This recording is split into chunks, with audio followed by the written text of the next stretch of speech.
오늘의 말씀은 예레미야 13장 1절부터 14절까지 말씀입니다.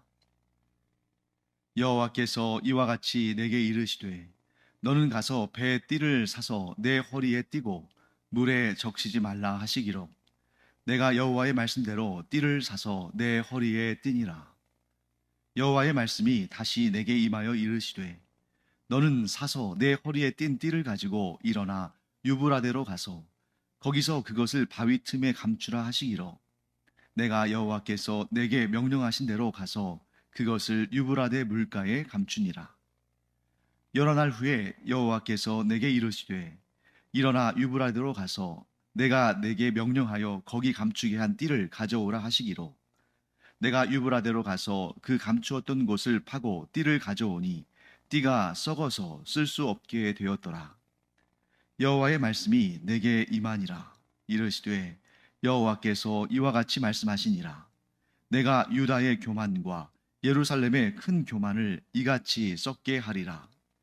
이 악한 백성이 내 말 듣기를 거절하고 그 마음에 완악한 대로 행하며 다른 신들을 따라 그를 섬기며 그에게 절하니 그들이 이 띠가 쓸 수 없음 같이 되리라. 여호와의 말씀이니라. 띠가 사람의 허리에 속함 같이 내가 이스라엘 온 집과 유다 온 집으로 내게 속하게 하여 그들로 내 백성이 되게 하며 내 이름과 명예와 영광이 되게 하려 하였으나 그들이 듣지 아니하였느니라.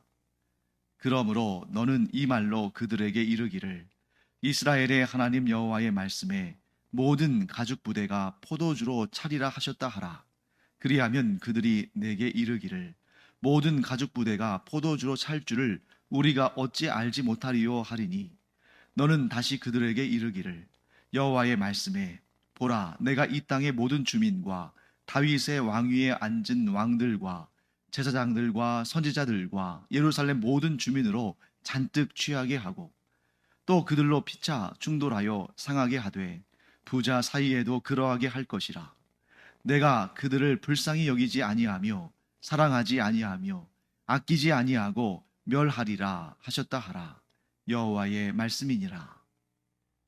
네, 하나님께서 선지자를 통해서 하나님의 말씀을 전하게 하실 때, 하나님의 뜻을 전달하게 하실 때는 주로 하나님의 계시의 말씀, 하나님의 그 언어적인 방법을 통해서 하나님의 뜻을 전달합니다. 자, 그런데 하나님의 계시는 하나님의 말씀은 꼭 언어로만 전달되는 것은 아닙니다. 즉 주로 언어를 통해서 전달되고 그래서 그 언어로 전달되어지는 하나님의 뜻이 선지자를 통해서 어, 이스라엘 백성들에게 또 하나님의 백성들에게 전해지지만 꼭 언어만으로만 전달되는 것은 아니다. 그래서 오늘 본문을 보시면 하나님께서 이스라엘 백성들에게 이 유다 백성들에게 지금까지 계속 예레미야 선지자를 통해서 하나님의 말씀을 들려주시고 그가 하나님의 말씀을 전하는 그런 방식을 취했습니다만 오늘은 좀 특이한 내용이 등장합니다. 어떤 행동을 통해서 하나님의 뜻을 전하도록 하는 거죠. 그래서 이런 것을 상징 행동이라고 합니다. 그 행동 자체만 놓고 보면 무슨 의미인지 잘 모를 수 있어요. 그런데 그 행동 속에 하나님께서 상징적인 의미를 담아 놓으셨다는 것이고 그래서 그것을 해석할 수 있어야 되는 것입니다. 그것을 해석할 줄 아는 사람은 들을 귀와 보는 눈이 있는 자고 듣기는 들어도 보기는 보아도 하나님의 뜻을 깨닫지 못한다면 들을 귀가 없고 보는 눈이 없는 사람인 거죠. 하나님께서 예레미야를 통해서 몇 가지 상징적인 행동들을 하게 하셨고 그것이 이스라엘 백성들에게 전해질 때에 그들에게 깨달음이 주어지기를 깨달음이 있기를 하나님께서 원하시는 것이죠. 때로는 100마디 말보다 한 번 보는 것이 더 강렬할 수 있습니다. 그래서 우리 속담에도 백문이 불여일견이다. 백문이 불여일견. 100번 1 0 0 0 번 듣는 것보다 한 번 보는 게 낫다. 이런 말이 있을 정도잖아요. 100번 1 0 0 0 번 듣는 것보다 한 번 보는 게 낫다. 이런 말이 있을 정도잖아요. 100번 듣는 것보다 한 번 보는 게 낫다. 이런 말이 있을 정도잖아요. 그리고 이러한 상징 행동들, 하나님께서 선지자들을 통해서 상징적인 행동들을 하게 하시는 것은 이 이스라엘 백성들에게 아주 강렬한 인상을 받도록 하시기 위한 것입니다.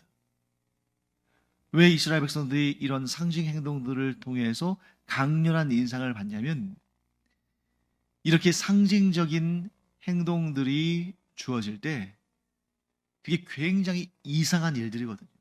굉장히 이상하고 괴팍하고 무슨 뜻인지 잘 알지도 못하겠고 뭔가 정말 범상치 않고 그런 일들을 하나님께서 행하게 하시거든요. 이 오늘 본문에 나오는 이 상징 행동들 말고도 앞으로도 몇 차례 더 나올 겁니다.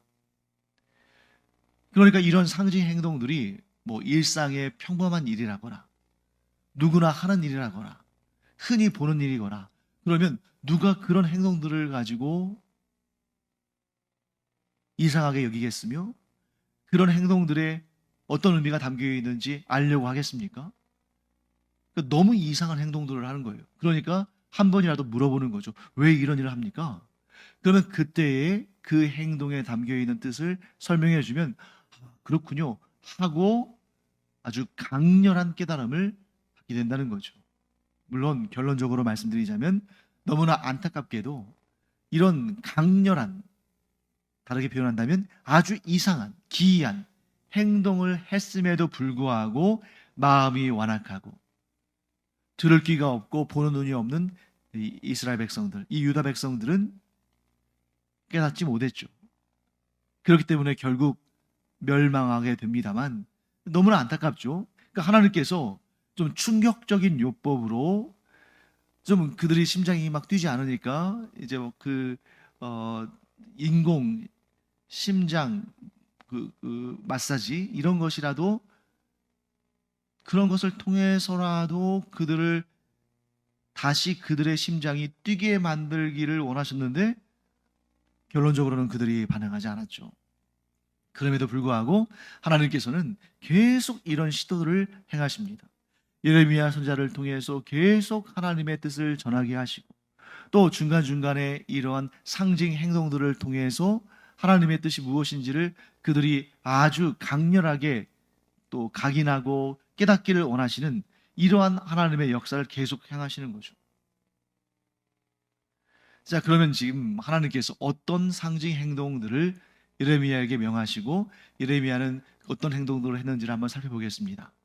세 번에 걸쳐서 나옵니다. 첫 번째 상징 행동은 3절부터 5절까지에 등장합니다.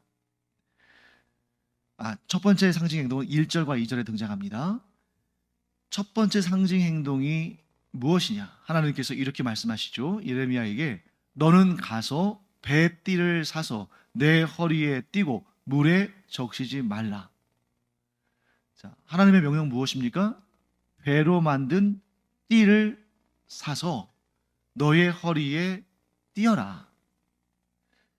여러분, 이 배가 무엇을 의미할까? 보통 성경에서 배는 두 가지의 용도로 등장합니다. 첫 번째는 제사장들의 허리에 띠는 배. 두 번째는 하나님 앞에 죄를 지었을 때에 찢거나 덮는 용도로 사용하는 옷을 만드는 소재, 이런 것들이에요. 자, 그런데 여러분, 여기에서 하나님께서 뭐라고 말씀하시냐면 그 띠에 물을 적시지 말라라고 말씀하십니다. 왜 물을 적시지 말라고 하셨을까? 지금 이 1절과 2절, 이 첫 번째 상징 행동을 명령하실 때는 그 의미가 분명히 나와 있지가 않아요. 하나님 말씀하지 않으십니다. 그렇기 때문에 우리가 유추를 해봐야 되는데, 자, 그 다음에 나올 두 번째 상징 행동과 연결해서 생각해 본다면, 두 번째 상징 행동은 이제 이 배로 만든 띠를 유프라테스 강 근처에 있는 바위 틈에 묻도록 돼 있어요. 그래서 그때 가서 그걸 보니까 썩어서 쓸 수 없게 됐다. 이게 이제 두 번째 상징 행동이거든요. 근데 첫 번째 상징 행동에서는 아직 이 띠가 어떻게 될지 예레미야는 모릅니다. 그저 하나님께서 두 가지 명령하셨어요. 배로 만든 띠를 사서 허리에 띄어라. 그런데 거기에 물은 적시지 말아라. 자, 두 번째 상징 행동과 연결해 보자면 이 물은 썩는 것과 관련이 되어 있을 겁니다. 자, 당연히 물에 적신 것과 물에 적시지 않은 것 둘 중에 어느 쪽이 썩기 쉽겠어요? 물에 적신 것이 썩기 쉽죠. 물에 적시지 않은 메마른 것은 그냥 웬만해서는 썩지 않습니다. 그런데 하나님께서 지금 배로 만든 띠를 사다가 허리에 두르고 물에 적시지 말라라고 말씀하신 것은 뭐냐면 이 배로 만든 띠가 자연적으로 썩지 않도록, 자, 물을 묻혔다면 그냥 그 물을 묻힌 상태에 놔두면 자연적으로 썩을 가능성이 있는데 물을 묻히지 않음으로 말미암아 자연적으로 썩을 수 있는 가능성을 차단하신 것입니다. 즉 가만두면 썩지 않는 그런 상태로 두라는 말씀이신 거죠. 그리고 이제 3절부터 5절까지의 두 번째 상징 행동에 대한 명령이 주어집니다. 하나님께서 예레미야에게 뭐라고 말씀하시냐면, 자, 이제 너는 네가 돈을 주고 산 그리고 네 허리에 두르고 있는 그 배로 만든 띠를 가지고 일어나서 유브라데로 가서, 유프라테스 강을 말하는 거죠. 유브라데로 가서 거기서 그것을 바위 틈에 감추라. 여기서 우리가 주의해야 할 것은 이 배로 만든 띠를 유브라데 강 물에 넣거나 유브라데 강의 물기가 머금은 그 강의 주변에 묻거나 하는 것이 아니라 바위 틈에 감추는 것입니다. 바위 틈에 묻는 거예요. 즉 여기에서도 물에 의한, 물의 적셔짐으로 인한 자연적으로 썩게 되는 것을 하나님께서 막으신 겁니다. 그때 예레미야는 하나님의 명령에 순종해서 유브라데로 가서 하나님의 뜻대로 바위 틈에, 아마 바위 틈에 있는 그런 어떤 공간에 흙을 파고 그 속에 묻었겠죠.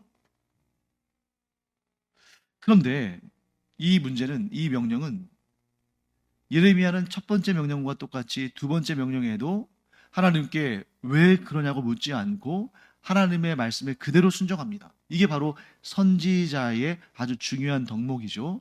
하나님의 뜻이 주어졌을 때 반드시 그 가운데 하나님의 깊으신 뜻이 있음을 알고 하나님의 명령대로 순종하는 것입니다. 그런데 어떤 학자들은 이 부분에 좀 의문을 달아요. 자, 유브라데, 즉 유프라테스 강은 예레미야가 지금 있는 이 유대 땅으로부터 편도로 대략 600km가 넘어요. 그러면 왕복하게 되면 1200km가 넘습니다. 서울에서 부산까지의 거리보다 더 멀어요. 그런데 이게 한 번 왔다 가는 것이 아니라 두 번 왕복하거든요. 왜냐하면 첫 번째 상징 행동에서 배로 만든 띠를 샀고 그걸 허리에 두르고 물에 적시지 않았습니다. 그래서 두 번째 상징 행동에서는 유브라데까지 가서 그것을 바위 틈 사이에 묻었습니다. 그리고 돌아왔어요. 그런데 세 번째 상징 행동이 뭐냐면 다시 그 유브라데로 가서 그 감추었던 곳을 파고 그 띠를 꺼내는 거예요. 그러니까 감출 때 한 번 왕복해서 왔다 갔죠. 또 그것을 다시 찾으러 또 왕복으로 왔다 갔죠. 그러니까 대략 거리만으로도 2400km가 넘는 거리예요. 더군다나 이런 상징 행동은 그 상징 행동이 주어지는 사람들, 그들이 눈으로 보고 확인하는 그러한 곳에서 이루어져야 되기 때문에 이런 상징 행동은 그 상징 행동을 봐야 되는 사람들 그 근처에서 이루어진단 말이죠, 보통은. 그런데 지금 편도로만도 600km가 넘는 거리까지 갔다가 또 오고 또 그것을 확인하러 또 갔다가 오고, 이게 좀 맞지 않는다는 거죠. 그래서 어떤 학자들은 이게 이 유브라데가 상징적으로 사용된 것이고 실제는 요단강을 의미하는 것일 거다. 즉 유브라데 강까지 갔다 오는 게 아니라 유대 땅에서 가까운 요단강 변에 그 배로 만든 띠를 그 바위 곁에 바위 틈에 숨기는데, 그러니까 요단강은 바로 유대 땅 그 근처 아닙니까? 그래서 거기를 말하는 건데 상징적인 용어로 이렇게 했을 것이다, 이렇게 주장하는 학자들도 있습니다. 그런데 그렇게 상징적인 용어라고 말할 근거가 사실 본문에는 나와 있지 않아요. 그렇다면 우리는 이게 상징적으로 사용되는 용어라는 확실한 그런 어떤 문맥상의 그런 어떤 장치들이 있다면 모르지만, 그렇지 않다면 문자 그대로 이해를 해야겠죠. 그리고 또 한 가지 아주 중요한 것은 뭐냐면, 유브라데강 바위 틈에 숨겼던 그 띠가 썩어져서 못 쓰게 되었는데, 그것은 무엇을 상징합니까? 이스라엘과 유다가 하나님의 말씀에 불순종해서 하나님께 참 쓸모없는 존재, 하나님께 버림받는 존재, 제 기능을 하지 못하는 존재로 전락할 것을 말씀하시는데, 그때에 누구를 들어 사용하신다는 거죠?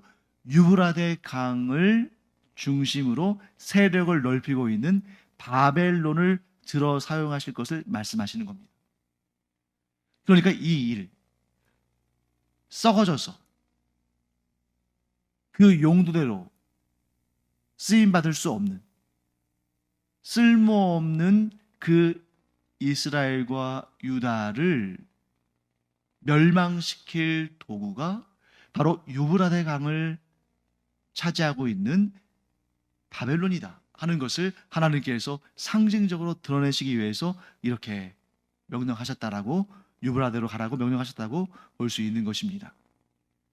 자, 그래서 이제 두 번째 하나님의 명령을 받고 유브라데까지 가서 그 바위 틈에 그 띠를, 물에 적시지 않은 띠를 묻어두었습니다. 그리고 하나님께서 이제 6절과 7절에 세 번째 명령을 내리시죠. 자, 이제 유브라데로 가서 내가 너에게 명령한 대로 네가 감추어둔 그 띠를 가져와라. 그때 7절 말씀은 이렇게 설명하죠. 내가 유브라데로 가서 그 감추었던 곳을 파고 띠를 가져오니 띠가 썩어서 쓸 수 없게 되었더라. 자, 분명히 이 띠가 썩은 것은 하나님의 놀라운 역사 가운데 있는 일입니다. 자, 이 띠가 자연적으로 썩은 것이 아니라는 거예요. 그래서 물에 적시지 말라고 하신 거죠. 왜? 물에 적셔 있으면 이게 자연적으로 썩은 것일 수 있으니까. 또 유브라데 강에 집어 넣으면 이 물기 때문에 또 썩을 수 있으니까 바위 틈에 묻어두게 하셨습니다. 더군다나 그것은 건조한 기후이기 때문에 잘 썩지 않는 곳이죠. 자, 그러면 이거에 무엇을 의미하는가? 왜 하나님은 예레미야에게 배로 만든 띠를 사서 그것에 물을 묻히지 않고 유브라데 강 근처에 있는 바위 틈에 숨겨놓게 하셨을까? 거기에 대한 해석이, 이 상징 행동에 대한 해석이 8절부터 11절까지 등장합니다. 9절 말씀에 하나님께서 이렇게 말씀하시죠. 여호와께서 이와 같이 말씀하시니라. 내가 유다의 교만과 예루살렘의 큰 교만을 이같이 썩게 하리라. 자, 썩었다는 것은 뭘 의미합니까? 이제 더 이상 소용이 없는, 제 역할을 하지 못하는, 그래서 버려지는 그런 것을 말하는 거죠. 근데 여기에서 이 상징적인 도구로 사용된 이 띠가 굉장히 중요한 의미를 갖습니다. 여러분, 띠가 뭡니까? 오늘날 우리가 생각하는 띠는 그저 바지가 흘러내리지 않도록 동여매는 것, 또 원피스나 이런 것들이 이렇게 좀 퍼지지 않도록 이렇게 또 매는 것, 뭐 이런 용도겠습니다만, 이 고대 사회에서의 띠는 뭘 의미하면 그 사람의 신분과 역할을 상징하는 것입니다. 그래서 우리가 이제 구약 성경에 보면 이 제사장의 복식, 제사장의 옷, 갖춰야 할 의복이 쭉 설명되는데, 그 중에 가장 중요한 것 가운데 하나가 이 허리띠예요. 그래서 제사장은 제사장의 허리띠를 두르고 있고, 왕은 왕의 허리띠를 두르고 있고, 군병은 군병의 허리띠를 두르고 있고, 장수는 장수의 허리띠를 두르고 있고, 그래서 이 허리띠는 그의 신분과 역할을 설명해 줍니다. 그런데 이 띠가 썩었다는 것은 뭘 의미할까요? 자신의 신분과 역할을 감당하지 못하는, 그래서 쓸모없게 된 그런 상태를 설명하는 거죠. 자, 왜 이스라엘과 유다, 이 이스라엘 민족이 왜 썩게 되었습니까? 하나님께서 그들을 참으로 사랑하시고 귀하게 여기시고 영광스럽게 하시고, 그래서 온 세계 모든 열방의 모든 민족들을 대표해서 하나님의 택함 받은 언약 백성이 되게 하시고, 그래서 그들을 통해서 온 열방이 복을 받고 구원받도록 하시기 위해서 이스라엘을 높이셨는데, 그들이 그 역할을 제대로 수행하지 못하고 아무 쓸모없는 상태가 된 겁니다. 그것을 띠가 썩은 것으로 하나님께서 상징 행위를 통해서 드러내신 것이죠. 그러니 얼마나 안타까운 일입니까?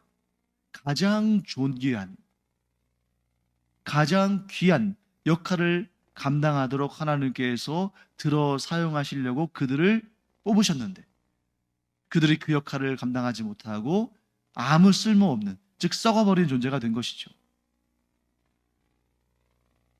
그래서 11절 말씀에 하나님께서 이렇게 말씀하십니다. 여호와의 말씀이니라. 띠가 사람의 허리에 속함같이 내가 이스라엘 온 집과 유다 온 집으로 내게 속하게 하여 그들로 내 백성이 되게 하며 내 이름과 명예와 영광이 되게 하려 하였으나 그들이 듣지 아니하였느니라. 띠가 사람의 허리에 속함같이, 이게 무슨 뜻이냐면, 사람이 그 허리에 두른 띠를 가지고 그가 어떤 자인 줄을 알게 되는 것처럼, 이스라엘은 나의 허리띠가 되어서 나의 영광과 나의 권능을 드러내도록 내가 그들을 내 허리띠로 삼았는데, 그들이 썩어버려서 그 역할을 하지 못하는 상태가 되었구나 하고 하나님께서 탄식하시는 거죠. 그러면 왜 그들이 썩게 되었는가? 왜 그들이 썩어버려서 아무 쓸데없는 그러한 존재가 되어버렸는가? 10절에서 하나님께서 분명히 이렇게 지적하십니다. 이 악한 백성이 내 말 듣기를 거절하고 그 마음에 완악한 대로 행하며 다른 신들을 따라 그를 섬기며 그에게 절하니 그들이 이 띠가 쓸 수 없음 같이 되리라. 무엇 때문이에요? 하나님의 말씀 듣기를 거절했다. 그 마음의 완악함을 따라 다른 신들을 섬기고 다른 신들에게 절했다. 그렇기 때문에 그들이 썩게 되었다. 버림을 받게 되었다. 쓸모없게 되었다. 이렇게 말씀하시는 것입니다. 자, 그러니 여호와 하나님께서 진노하실 수밖에 없죠. 하나님의 진노가 어떻게 임할 것인가? 12절부터 14절까지 그 내용이 나옵니다. 12절 말씀 볼까요? 그러므로 너는 이 말로 그들에게 이르기를 이스라엘의 하나님 여호와의 말씀에 모든 가죽 부대가 포도주로 차리라 하셨다 하라. 그리하면 그들이 내게 이르기를 모든 가죽 부대가 포도주로 찰 줄을 우리가 어찌 알지 못하리요?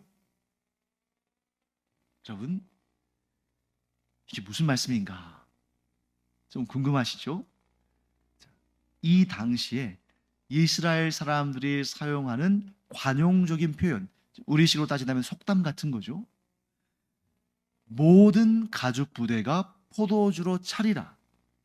이게 이스라엘 사람들에게는 어떤 의미냐면, 자, 집에 있는 모든 가죽 부대가 포도주로 가득 찹니다. 그것은 풍요, 형통, 부요함, 이걸 의미하는 거죠. 그러니까 하나님께서 그들의 말을 인용하셔서 예레미야에게 그들에게 이렇게 전하라고 하십니다. 너희의 모든 가죽 부대가 포도주로 가득 찰 것이다. 그러니까 지금 들을 게 없는 이 사람들이 뭐라고 생각하냐면, 그래, 우리가 그걸 왜 몰라? 그래, 우리는 하나님의 백성이고 하나님께서 우리와 함께 하시니까 우리의 가죽 부대가 다 포도주로 찰 거야. 이렇게 말하는 거예요. 그런데 속으로는, 야, 그런데 예레미야야, 네가 모르는 게 한 가지가 있어. 우리는 하나님의 도우심 말고도 도움을 받을 신들이 많이 있어. 그래서 우리가 섬기는 저 신들이 하나님보다 우리를 더 풍요롭게 하고 더 부요하게 하고, 그래서 우리는 사실 저 우상 신들 때문에 더 풍요로워지고 더 우리의 가죽 부대들이 포도주로 가득가득 찰 거야. 이런 악한 생각을 그들이 하고 있습니다. 그러니까 하나님께서는 이렇게 말씀하시는 거예요. 그 이스라엘 백성들의 그 속마음을 들여다보시고 그들이 원하고 바라고 그들이 소망하는 것을 통해서 하나님의 심판을 선언하시는데, 자, 똑같은 단어와 똑같은 소재입니다. 모든 가죽 부대가 포도주로 차리라. 자, 이 말씀에 대해서, 이 말에 대해서 이스라엘 백성들은 어떻게 그들이 이해했냐면, 그래, 하나님께서 예레미야를 통해서 말씀하신 것처럼 우리는 더 풍요로워질 것이고 더 번성할 것이고 더 형통할 것이고 그 어떤 나라도 그 어떤 민족도 우리를 쳐서 무너뜨릴 수 없어, 이렇게 얘기하는데 하나님의 생각은 다르신 거예요. 똑같은 말이지만 하나님께서는 뭐라고 하시냐면, 너희들의 그 모든 가죽 부대에 가득 찬 포도주는 너희들로 하여금 먹고 마시고 취하게 해서 너희들끼리 서로 싸우고 다투다가 결국에는 멸망당하게 하는 내 진노의 포도주가 될 것이다. 너희들끼리 서로 싸우고 다투다가, 심지어 부자, 곧 아버지와 아들도 서로 취해서 싸우고 다투다가, 즉 하나님이 주신 선물로서의 포도주가 아니라 너희들을 취하고 너희들을 악하게 하고 너희들로 하여금 인사불성되게 만드는 그 포도주로 인해서 너희가 취했다가 결국에는 하나님께서 심판자로 보내시는 그 바벨론의 손에 너희가 멸망할 것이다, 이렇게 말씀하신다는 거죠. 여러분, 이게 얼마나 두려운 말씀입니까?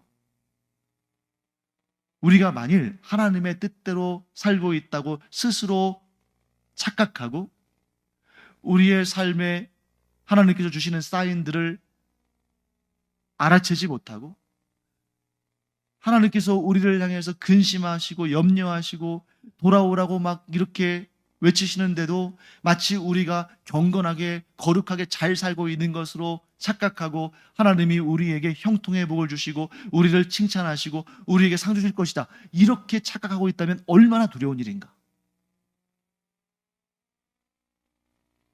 그런데 오히려 누가 복된 자입니까?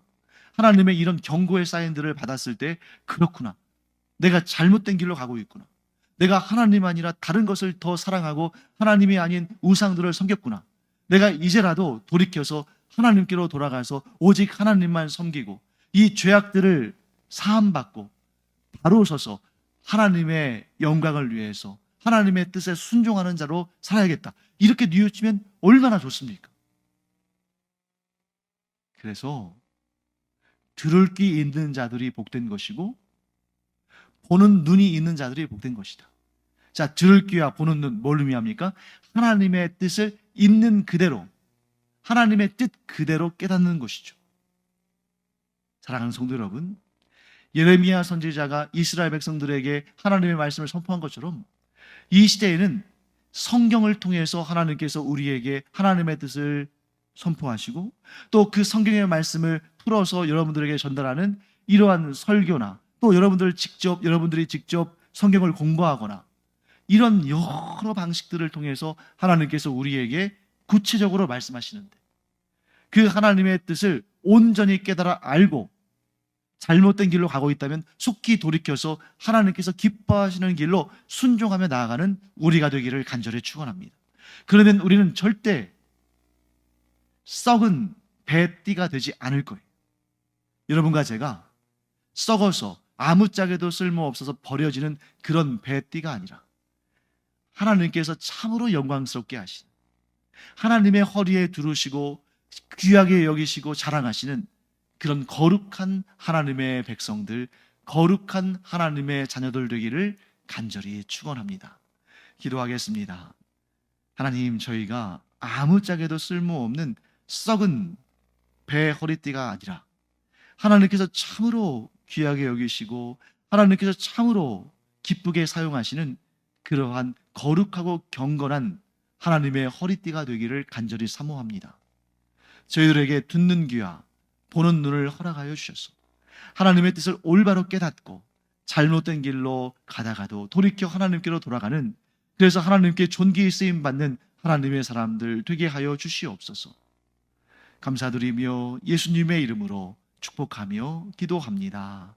아멘. 기도하는 시간입니다. 우리 이렇게 기도하기 바랍니다. 하나님, 제가 평생토록 하나님께서 즐겁게 사용하시는 깨끗하고 거룩하고 경건한 허리띠가 되기를 원합니다.